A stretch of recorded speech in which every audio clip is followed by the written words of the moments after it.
ಕಡೆ ಬಾಯ್ ಆಯ್ತು ನೋಡಿ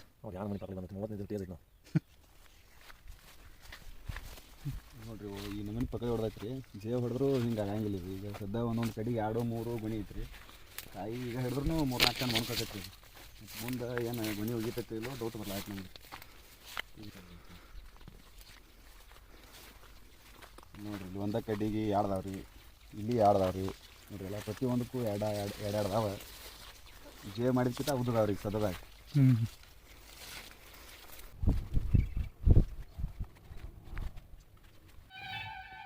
ನಮಸ್ಕಾರ ರೀ ಎಲ್ಲ ನಮ್ಮ ದ್ರಾಕ್ಷಿ ಮಂದಿಗೆ. ಈಗೇನು ರೈತರು ಕೇಳತ್ತಾರಲ್ಲ ಕ್ವಶನ್, ಈ ಕ್ವಶನ್ ನಿಮ್ಮ ತಲೆ ಇದೇ ರೀತಿ ಕ್ವಶನ್ ಆಗಿ ಉಳಿದಿರ್ತೈತಿ. ಸೊ ಇದಕ್ಕೆ ಆನ್ಸರ್ ಕೊಡುವಂಥ ವಿಡಿಯೋನ ನಾನು ಇವತ್ತು ಮಾಡಿ ನಿಮಗೆ ಕೊಡ್ಲಾತ್ನ. ಈ ವಿಡಿಯೋ ಒಳಗೆ ನಿಮ್ಗೇನು ತಲೆ ಒಳಗೆ ಕ್ವಶನ್ ಐತಲ್ಲ ಇದಕ್ಕೆ ಆನ್ಸರ್ ಸಿಗ್ತೈತಿ ಅಂತೇಳಿ ನಾನು ಅನ್ಕೊಳತ್ನು. ಸೊ ಅದಕ್ಕೆ ಏನು ಮಾಡಿರಿ, ಈ ವಿಡಿಯೋನ ನೀವು ಲಾಸ್ಟ್ವರೆಗೂ ಸ್ಕಿಪ್ ಮಾಡಲಾರ್ದ ನೋಡಿರಿ. ಆಮೇಲೆ ನಾನು ಕೊಡ್ಲಾತಿರೋ ಮಾಹಿತಿ ನಿಮಗೆ ಇಷ್ಟ ಆಗ್ಲತ್ತಿತ್ತು ಅಂದ್ರೆ ನನ್ನ ಚಾನಲ್ನ ನೀವು ಸಬ್ಸ್ಕ್ರೈಬ್ ಮಾಡ್ಕೊರಿ. ಆಮೇಲೆ ನಿಮ್ಮ ಜಾಸ್ತಿ ರೈತರು ಗುಂಪು ಇರ್ತಾವಲ್ಲ ಅಲ್ಲಿ ಶೇರ್ ಮಾಡ್ಕೊರಿ, ಯಾಕಂದ್ರೆ ಅವ್ರಿಗೆ ಒಂದು ಸ್ವಲ್ಪ 4 ಮಾಹಿತಿ ತಿಳಿಲಿ ಅಂತೇಳಿ ನಾನು ಇಷ್ಟಪಡ್ತೀನಿ. ಸೊ ಫಸ್ಟಿಗೆ ನಾನು ಈ ರೀತಿ ಏನು ಕಾಣಿಸ್ಲಾತೈತಿಲ್ಲ, ಈಗ ಆಲ್ಮೋಸ್ಟ್ ಆಲ್ ಎಲ್ಲ ಹೊಸ ಚಿಗುರು ಏನು ಬರ್ಲಾತಿಲ್ಲ ಅವ್ರ ರೈತರ ಪ್ಲಾಟ್ ಒಳಗೆ ಆಲ್ಮೋಸ್ಟ್ ಆಲ್ ಗೊನಿ ಬಂದೇ ಬರ್ಲಾತ್ತವು. ಆಮೇಲೆ ಒಬ್ಬೊಬ್ಬರು ಬರ್ಲಾತಿಲ್ಲ ಇನ್ನೂ, ಅಂದ್ರೆ ಅವರು ಹಿಂಕಟ್ಟದವು, ಅಂದರೆ ಇನ್ನೂ ಅಷ್ಟೊಂದು ಆ ಸ್ಟೇಜಿಗೆ ಬಂದಿಲ್ಲ ಅಂತೇಳಿ ಅದರ ಅರ್ಥ. ಫಸ್ಟಿಗೆ ನಾನು ಕ್ಲಿಯರ್ ಮಾಡ್ಲಿಕ್ಕೆ ಇಷ್ಟಪಡ್ತೀನಿ ನಿಮ್ಗೆ, ದ್ರಾಕ್ಷಿನೂ ಒಂದು ಜೀವ ಇರುವಂಥ ಜೀವಿ. ಸೊ ಜೀವ ಇರುವಂಥ ಯಾವುದೇ ಪ್ರತಿಯೊಂದು ಜೀವಿ ಒಳಗೂ ದೇವ್ರು ಏನು ಕೊಟ್ಟಾನಂದ್ರೆ ಗರ್ಭಧಾರಣೆ ಮಾಡ್ಲಿಕ್ಕೆ ಅವ್ರಿಗೆ ವಸ್ತುಗಳಿಗೆ ಅಥವಾ ಜೀವಿಗಳಿಗೆ ವರ ಕೊಟ್ಟಾನ, ಅಂದ್ರೆ ನೈಸರ್ಗಿಕವಾಗಿ ಆ ಶಕ್ತಿನ ಕೊಟ್ಟಾನ. ಅದೇ ರೀತಿ ದ್ರಾಕ್ಷಿ ಒಳಗೂ ಏನೈತಿಲ್ಲ, ದ್ರಾಕ್ಷಿ ಒಳಗೂ ಗರ್ಭಧಾರಣೆ ಆಗಲಿ ಅಂಥೇಳಿ ಕೆಲವೊಂದು ಅದಕ್ಕೂ ಶಕ್ತಿ ಕೊಟ್ಟಾನ ಆ ರೀತಿ. ಸೊ ಅದರಿಂದ ಅದೇನೈತಿ ಗರ್ಭಧಾರಣೆ ಮಾಡ್ತಿರ್ತೈತಿ. ಈ ಮನುಷ್ಯರೊಳಗೆ ನೋಡ್ರಿ, ಮನುಷ್ಯ ಜಾತಿ ಒಳಗೆ ಒಂದೇನೀಗ ಗರ್ಭಧಾರಣೆ ಹಾಕಿರೈತಿ, ಆಮೇಲೆ ಡೆಲಿವರಿ ಹಾಕಿರೈತಿಲ್ಲ, 1 ಅಡಿತಿರ್ತಾರೆ ಇಲ್ಲ 2 ಅಂತ ಏಕ್ಷಂದ್ರೆ ಹುಡ್ತಿರ್ತಾವೆ. ಅದೇ ನೀವು ನಾಯಿ ಕಂಪೇರ್ ಮಾಡಿದ್ರಿ ಅಂದ್ರೆ 5 ಅಥವಾ 6 ಈ ಥರ ಹುಡ್ತಿರ್ತಾವೆ. ಸೊ ಅದೇ ರೀತಿ ದ್ರಾಕ್ಷಿ ಒಳಗೂ ಒಂದೇ ಹುಟ್ಟಬೇಕಂತ ಏಕ್ಷಂದ್ರೆ ಏನಿದನಿಲ್ಲ, ಅದ್ರೊಳಗೆ ಅದಕ್ಕೂ ಜಾಸ್ತಿ ಹುಟ್ಟಿಸುವಂಥ ಕೆಪಾಸಿಟಿ ಅಥವಾ ಶಕ್ತಿನ ದೇವರು ಅದಕ್ಕಾಗಿ ಅಂತೇಳಿ ಕೊಟ್ಟಿರ್ತಾನೆ. ಸೊ ಅದಕ್ಕೆ ನೀವು ಈ ಗೊನಿ ಬಿಡ್ಲಾತೈತಿ ಅಂತ ಏಕ್ಷಂದ್ರೆ ಏನೋ ಅಂಜೋ ಅವಶ್ಯಕತೆ ಏನಿಲ್ಲ. ಆಮೇಲೆ ನಾನು ಸೈಂಟಿಫಿಕಲಿ ಅಂದ್ರೆ ಓದಿರೋ ಪ್ರಕಾರ.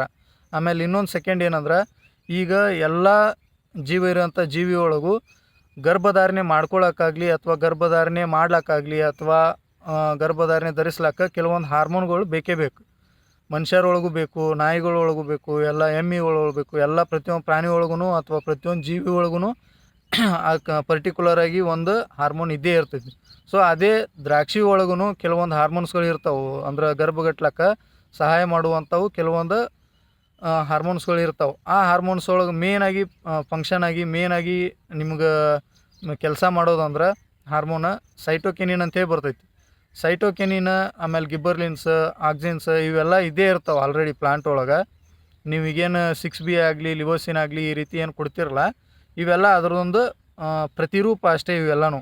ಸೊ ಅದ್ರೊಳಗೆ ಆಲ್ರೆಡಿ ಇದ್ದೇ ಇರ್ತೈತಿ. ಸೊ ಆ ರೀತಿ ಇದ್ದು ಹೊತ್ನ್ಯಾಗ ಸೈಟೋಕಿನಿನ್ ಏನೈತಲ್ರಿ ಜಾಸ್ತಿ, ಅಥವಾ ಸೈಟೋಕಿನಿನ್ ಉತ್ಪತ್ತಿ ಜಾಸ್ತಿ ಆಯಿತು ಅಂದ್ರೆ ಅವಾಗೇನೈತಿ ಜಾಸ್ತಿ ಗರ್ಭಗಟ್ಲಕ್ಕೆ ದ್ರಾಕ್ಷಿಗೆ ಹೆಲ್ಪ್ ಮಾಡ್ತೈತಿ.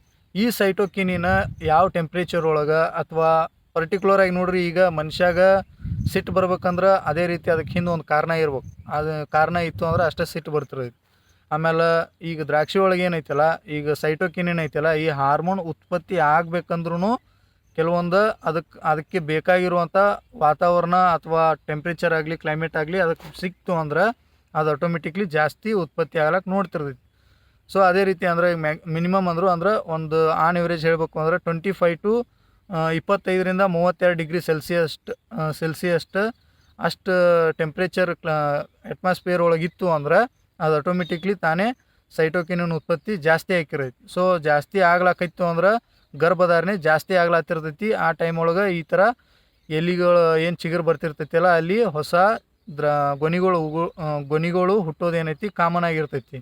ಸೊ ಅದಕ್ಕಂತ ಏಕ್ಷಂದ್ರೆ ಗರ್ಭ ಎಲ್ಲಿ ಹೊಂಟೈತೇನೋ, ಮುಂದೆ ಕಾಯಿ ಹೋಗಿತೈತೇನೋ ಅಂತ ಏಕ್ಷಂದ್ರೆ ಅಂಜೋ ಅವಶ್ಯಕತೆ ಏನಿಲ್ಲ ಅಂತೇಳಿ ನಾನು ಅನ್ಕೋತೀನಿ. ಆಮೇಲೆ ಸೆಕೆಂಡ್ ಒನ್, ಈ ಸೈಟೋಕಿನಿನ್ ಯಾವ ಟೈಮ್ ಒಳಗೆ ಹೆಚ್ಚಾಕೈತಿ ಅಥವಾ ಸೈಟೋಕಿನಿನ್ ಹೆಚ್ಚಾಗ್ಲಕ್ಕೆ ಕಾರಣ ಏನು ಅಂತ ಏಕ್ಷಂದ್ರೆ ನೀವು ವಿಚಾರ ಮಾಡಿದ್ರಿ ಅಂದ್ರೆ, ಸೈಟೋಕಿನಿನ್ ನೋಡ್ರಿ ಆಲ್ರೆಡಿ ಪ್ಲಾಂಟ್ ಒಳಗೆ ಹಾರ್ಮೋನ್ ಇದ್ದೇ ಇರ್ತೈತಿ. ಮನುಷ್ಯಾಗ ಗರ್ಭಗಟ್ಲಕ್ಕ ಅಥವಾ ಗರ್ಭಧಾರಣೆ ಮಾಡ್ಕೊಳಕ್ಕೆ, ನಾಯಿಗಳು ಗರ್ಭಧಾರಣೆ ಮಾಡ್ಕೊಳಕ್ಕೆ, ಪ್ರಾಣಿಗಳು ಯಾವುದೇ ಒಂದು ಗರ್ಭಧಾರಣೆ ಮಾಡ್ಕೊಳಕ್ಕೆ ನೀವೇನು ಸ್ಪೆಷಲಾಗಿ ಹೋಗಿ ಅಲ್ಲೇನು ಹೋಗ್ಸಂದ್ರೆ ಏನೋ ಮಾಡ್ಬೇಕಪ್ಪ ಅಂತೇಳಿ ಏನಿಲ್ಲ.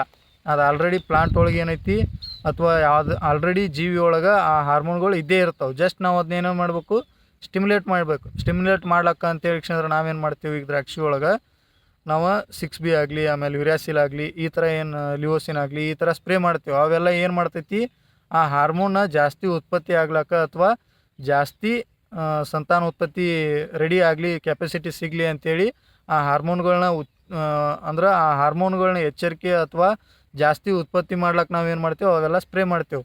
ಸೊ ಹಂಗಂತೇಳಿ ಸೈಟೋಕಿನಿನ ಅಥವಾ ಆಕ್ಸಿನ್ ಆಗಲಿ, ಗಿಬ್ಬರ್ಲಿನ್ಸ್ ಆಗಲಿ, ಈ ಥರ ಹಾರ್ಮೋನ್ಸ್ಗಳು ಪ್ಲಾಂಟ್ ಒಳಗೆ ಇರೋದೇ ಇಲ್ಲ ಏನ್ರಿ ಅಂತ ಕ್ಷಣ ಕೇಳಿದ್ರೆ ನೀವು, ಆಲ್ರೆಡಿ ಅವೆಲ್ಲ ಏನೈತಿ ಪ್ಲಾಂಟ್ ಒಳಗೆ ಇದ್ದೇ ಇರ್ತಾವೆ. ಸೊ ಅವು ಯಾವಾಗ ಜಾಸ್ತಿ ಅವಕ್ಕೆ ಈಗ ಒಂದು ಪರ್ಟಿಕ್ಯುಲರಾಗಿ ಒಂದು ಜೀವಿ ಏನೈತಿಲ್ಲ ಅದು ಡೆವಲಪ್ ಆಗಬೇಕು ಅಥವಾ ಅದು ಬೆಳಿಬೇಕು ಅಂದ್ರೆ ಅದಕ್ಕೆ ಬೇಕಾಗಿರೋ ಸೂಕ್ತ ವ್ಯವಸ್ಥೆ ಸುತ್ತಮುತ್ತ ಇತ್ತು ಅಂದ್ರೆ ಅದು ಚಲೋ ತಂಗಿ ಬೆಳಿತೈತಿ. ಅದಕ್ಕೆ ಏನರ ಇನ್ ಕೇಸ್ ಸರಿಯಾದ ವ್ಯವಸ್ಥೆ ಇರಲಿಲ್ಲ, ಸೂಕ್ತ ವ್ಯವಸ್ಥೆ ಇರಲಿಲ್ಲ ಅಂತಂದ್ರೆ ಅದು ಬೆಳವಣಿಗೆ ಅಷ್ಟೊಂದು ಸರಿ ಆಗಲ್ಲ.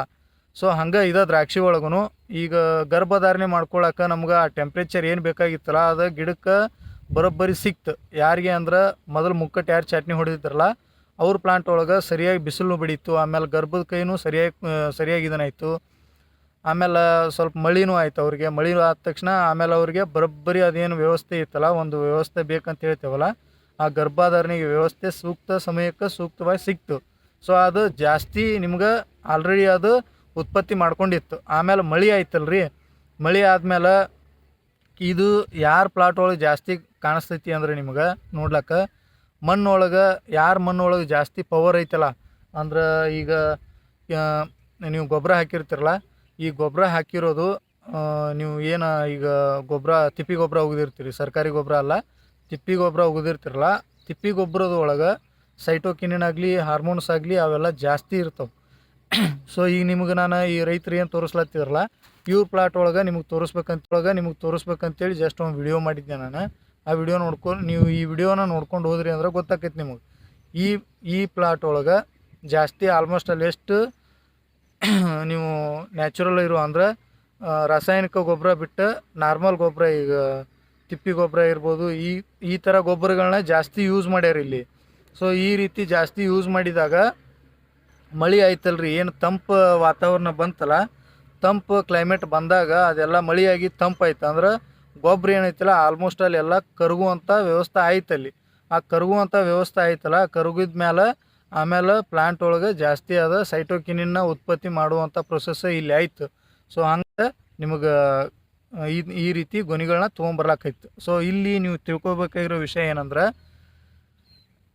ಪ್ಲಾಂಟ್ ಒಳಗೆ ಆಲ್ರೆಡಿ ಆ ರೀತಿ ಗರ್ಭಧಾರಣೆ ಮಾಡ್ಕೊಳಕ್ಕೆ ಹಾರ್ಮೋನ್ಸ್ಗಳು ಇರ್ತಾವೆ. ಸೊ ಅದಕ್ಕೆ ಸುತ್ತಮುತ್ತ ಅದಕ್ಕೆ ಬೇಕಾಗಿರುವಂಥ ಟೆಂಪ್ರೇಚರ್ ಇರಲಿ ಅಥವಾ ಕ್ಲೈಮೇಟ್ ಆಗಲಿ ಸಿಕ್ತು ಅಂದ್ರೆ ಅದು ಜಾಸ್ತಿ ಉತ್ಪತ್ತಿ ಆಕೈತಿ.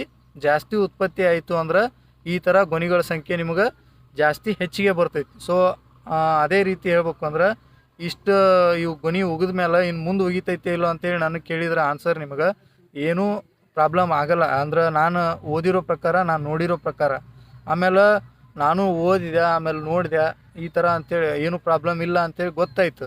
ಬಟ್ ಆದ್ರೂ ಒಂದು ಸ್ವಲ್ಪ ದ್ರಾಕ್ಷಿ ಒಳಗೆ ಪ್ರಾಕ್ಟಿಕಲ್ ನಾಲೆಜ್ನೂ ಭಾಳ ಇಂಪಾರ್ಟೆಂಟ್ ಅಲ್ಲ. ಸೊ ಅದಕ್ಕೆ ನಾನು ಪ್ಲಾಟ್ ಒಳಗೆ ತಿರುಗಾಡ್ಬೇಕಿದ್ರೆ ಒಂದು 4-5 ಮಂದಿನ ಅಥವಾ ಕೆಲವು ಮಂದಿನ ನಾನು ಕೇಳಿದಾಗ ಅವ್ರು ಏನು ಹೇಳಿದರು ಅಂದ್ರೆ, ಇಲ್ರಿ ಸರ ನಮ್ಮದು 3 ವರ್ಷದ ಆ್ಯಕ್ಚುಲಿ ಇದೇ ಥರ 3 ಅಥವಾ 4 ವರ್ಷದ ಹಿಂದೆ ಇದೇ ರೀತಿ ಇತ್ತು ರೀ. ಅವಾಗ್ಲೂ ನಮ್ಮ ಬ್ಯಾಸಿಗೆ ಒಳಗೆ ಚಟ್ನಿ ಒಳಗೆ ಸಿಕ್ಕಾಪಟ್ಟಿ ಹೂ ಬಿಟ್ಟಿತ್ತು ಅಂತೇಕ್ಷಂದ್ರೆ ಕೆಲವೊಂದು ರೈತರ ಕಡೆ ನಾನು ಮಾಹಿತಿ ತೊಗೊಂಡ್ಮೇಲೆ ಆಮೇಲೆ ಮತ್ತೆ ತಿರ್ಗಿ ಕೇಳಿದೆ ಅವ್ರಿಗೆ, ಇದೇ ರೀತಿ ಒಗೆದಾಗ ಮತ್ತು ತಿರುಗಿ ನೀವು ಚಟ್ನಿ ಹೊಡೆದಾಗ ಅವಾಗೂ ಬಿಟ್ಟಿತ್ತೇನಪ್ಪ ಹೂ ಅಂತೇಳಿ ಕೇಳಿದೆ ನಾನು. ಅವಾಗೇನು ಪ್ರಾಬ್ಲಮ್ ಮಾಡಿಲ್ಲರಿ ನಮ್ಗೆ. ಬ್ಯಾಸಿಗೆ ಒಳಗೂ ಎಷ್ಟು ಹೂ ಬಿಟ್ಟಿತ್ತಲ್ಲ ಅದಕ್ಕಿಂತಲೂ ನಮ್ಗೆ ಚಟ್ನಿ ಹೊಡೋ ಟೈಮ್ ಒಳಗೆ ಆಲ್ಮೋಸ್ಟ್ ಅಲ್ಲಿ ಕಡ್ಡಿಗೆ ಹೂ ಇದ್ದು ರೀ, ಆ ಥರ ಏನು ಪ್ರಾಬ್ಲಮ್ ಆಗಿಲ್ಲ ಅಂತೇಳಿ ಅವರು ಹೇಳಿದರು. ಸೊ ಇಲ್ಲಿ ನೀವು ಪೂರ್ತಿ ಅಂಡರ್ಸ್ಟ್ಯಾಂಡ್ ಆಗಬೇಕಾಗಿದ್ದು ಏನಂದ್ರೆ, ಈ ಥರ ಬ್ಯಾಸಿಗೆ ಒಳಗೆ ಹೂ ಬಿಟ್ಟೈತಿ ಅಂತೇಕ್ಷಂದ್ರೆ ಅಂದ್ಕೊಂಡ್ರು ಕಾಯಿ ಚಟ್ನಿ ಒಳಗೂ ಹೂ ಬಿಡ್ತೈತಿ ಅಂತೇಕ್ಷಂದ್ರೆ ಒಂದು ನಿಮ್ಗೆ ಧೈರ್ಯ ಇರಲಿ. ಸೆಕೆಂಡ್ ಒನ್, ಇದೊಂಥರ ನ್ಯಾಚುರಲ್ ಪ್ರೊಸೆಸ್ ಐತಿ, ಇದಕ್ಕೆ ನೈಸರ್ಗಿಕವಾದ ಪ್ರೊಸೆಸ್ ಇದೆ. ಇದನ್ನು ಯಾರೂ ಗೊಣಿನ ತೆಗೆದು ಅಂದ್ರೆ ಗರ್ಭನ ತೆಗೆದು ಉಗಿಲಾಕು ಬರೋಂಗಿಲ್ಲ.